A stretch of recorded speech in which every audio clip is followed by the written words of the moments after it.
My name is Kant, studying 9th GTWH Puchkalsa School. నేను చెప్పబోయే project పేరు gas leak censor. ప్రస్తుతం ఈ రోజుల్లో చాలా చోట్ల గ్యాస్ లీక్ జరగడం చూస్తున్నాం కదా. అలాంటి గ్యాస్ లీక్ జరగకుండా ముందుగానే గుర్తించడానికి ఈ సెన్సార్ని ఉపయోగిస్తాము.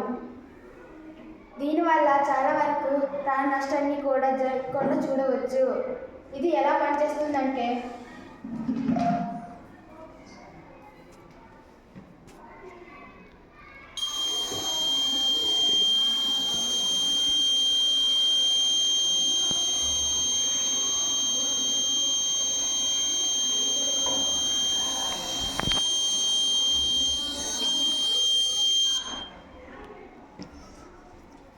గ్యాస్ లీక్ అయిన వెంటనే ఈ బజర్ అనేది మోగుతుంది. బజర్ మోగిన వెంటనే ఈ ఫ్యాన్ అనేది తిరుగుతుంది. ఈ ఫ్యాన్ కిటికీ ద్వారా తలుపు ద్వారా లీక్ అయిన గ్యాస్ని బయటకు పంపిస్తుంది. దీనివల్ల జరగబోయే ప్రమాదాన్ని జరగకుండా చూడవచ్చు. Thank you.